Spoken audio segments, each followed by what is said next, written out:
Okay, good morning, everyone, and thanks to everyone that made it here for the first slot of the day. It's going to be a good one. My name is Connelly, and I'm here with the Trust Graphic Novel and Comic Project. So I'll tell you a little bit about what we're doing. Essentially, this whole project got started because we had the goal of trying to increase the number of people in the Web3 space, but also increase the diversity of the space. In my previous life, I had spent a lot of time working in Central Africa, and there's really incredible things happening in Web3 all across the continent. But we need more people working from Africa, building incredible projects there, and that was really the goal of this project, was how do we get more people involved?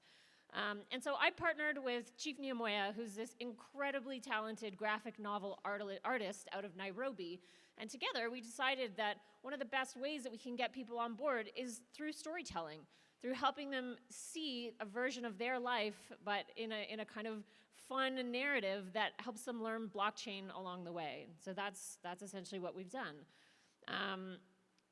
So we created the Trust Project, which is started as a 100-page graphic novel that teaches kids about blockchain as they go through, and is expanded now into also being a motion comic and what will be an NFT collection that's going to be launching in June of this year. So I want to walk you through a little bit about the process of how we've gone through to create this book.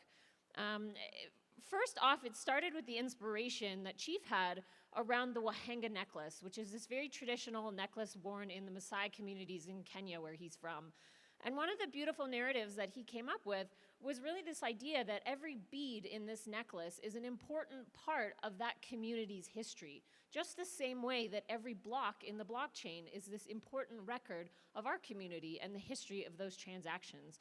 And so based on that narrative was the foundation of the story that we started to put together. So first he started to develop a few different characters. Who were they? Why were they important? What were the challenges that they were facing and experiencing in their lives? Secondly, we worked together on a script, something that made sense about, our lead person. Her name is Mora. What was she experiencing? How was she going through these challenges in her life? But then how do you actually weave the blockchain education throughout that story to make sure it's understandable, but also really entertaining for the audience? From there, Chief took the script and actually turned it into what we call storyboards, or these little rough sketches of each of the panels that you're going to see in the graphic novel as it goes along. So here you can see this is artwork of Mora going to visit her grandmother in her home village. Next, he takes those storyboards and actually does a full pencil drawing of what the art will look like when it's finished. So like a next version of a rough sketch. And you can see he's done a really good job of hiding a little bit like little Easter eggs throughout the art. So she's got her Ethereum logo earrings, just little subtle ways of kind of connecting with the community that's reading the book.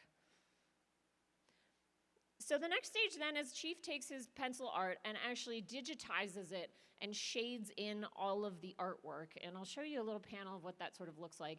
So here you can see on the first panel, he starts off with just the absolute background, and then he starts layering on more and more levels of detail until he's got the final picture. And this is an example of sort of one of the panels where we've woven through this blockchain education. So we have one of our characters, Akinyi, who's this technophile, who's actually teaching at a meetup, kind of like this one, where she's teaching everyone in the crowd about what blockchains are, why they matter, and how they're actually going to impact some of the issues that they've got in their community. So for example, Max is our villain, and he's corrupt, and he's got issues that he's causing within their community. And so she's teaching them about how blockchain can actually help their community. So now I'm going to show you just a 60-second clip of what we call an animatic, which is essentially the rough draft of the motion comic.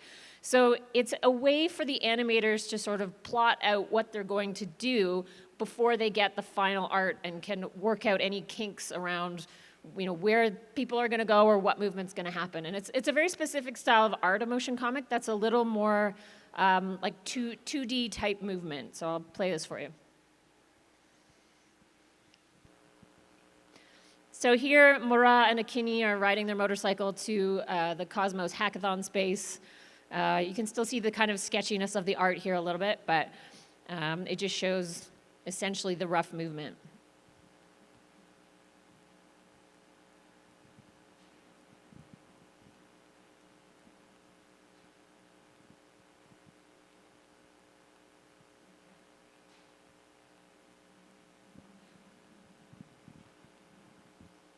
Okay, and then I'll show you now the close to final version of the, let me just make sure my sound is on here. Yeah, the close to final version of part of the motion comic.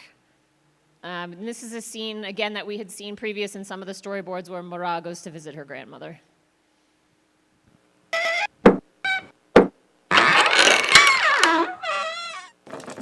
Makoro? Mara! May the Wahenga bless you more!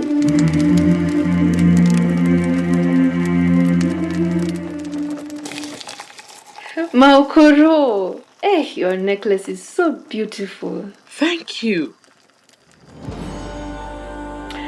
It is a map of Wahenga history over many lifetimes. A colored bead for every newborn and a white bead for each of our dearly departed. With every new cycle around the sun, our community grows. This way, no matter how far we live from one another, we will always be family and always trust one another. So we actually set out an absurdly audacious goal with this project of reaching over 1 million teens and young adults across the continent. With the hopes that, of those million that read this book, maybe 100,000 will go on to study more about crypto, and maybe 10,000 more from there will become developers or entrepreneurs or crypto owners and have a meaningful role in this space. And so some of the ways that we're doing, we're going to try and achieve that is the book's going to be published in both English and Swahili, and we're raising funds to try to get both French and Xhosa and other languages that we can get the book out to reach more audiences. And we're also going to be pushing it out in a very accessible way. So we have a number of digital platforms we're going to put it out across. So Kindle, Webtoons, some of the more traditional ebook platforms, but we're also putting it out in like a basic PDF. So if you don't have really good internet access, you can download it on Wi-Fi, read it later. So we want to make sure that anyone who wants to access it can do that. But what's really exciting about this book really is to take people from 0 to 1, to get them excited and inspired and to teach them some of the basics. But we know that the journey to becoming a really integral part of the crypto community is a little bit longer. And so we've actually partnered with educational institutions across the continent to help take them from when they get to the end of the book to get them into real training around how to become developers and entrepreneurs in the space. So we have representation from blockchain centers in Kenya, Ghana, South Africa, Nigeria, Rwanda. I think I've got most of them anyway, which is incredible and really exciting. So we're really thrilled to have these partners on board with us. And I do want to say a huge thank you. This project has been entirely grant funded from the blockchain community. A number of our incredible sponsors, Algorand, Interchain Foundation, Gitcoin grants, all the community from the Ethereum space there. And we're still, again, we're looking for more funding to get translations done. I think that's really it. We'd love for you to read the book. It's free to read. It'll come out sometime in summer 2022. And you can follow us on Twitter at @TrustGraphic. And hope that you'll all read the book when it comes out and share it with everyone you know. Thank you so much.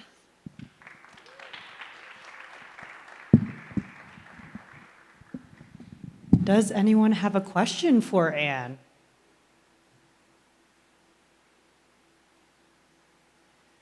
I know it's early, so don't worry.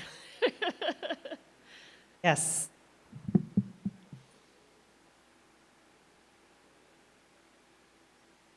First of all, I really love this idea. I work with a demographic that's different but equally unknowledgeable. So I like the idea. You illustrated the notion of the blockchain with the Maasai necklace. What other concepts do you get across within this one story. So I just missed the last part. What other concepts? What other concepts do you get across in addition to just the concept of the blockchain and Yeah. trust in this one story?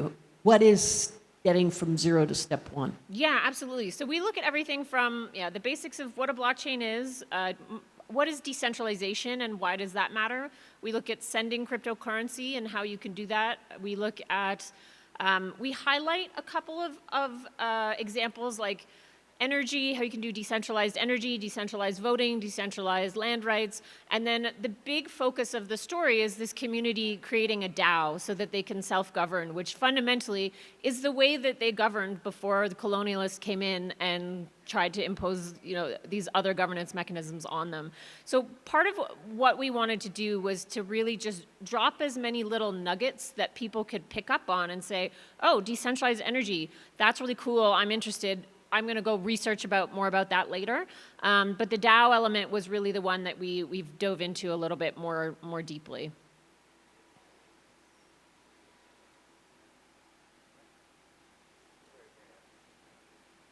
All right. Thanks, everyone, so much. Really appreciate it.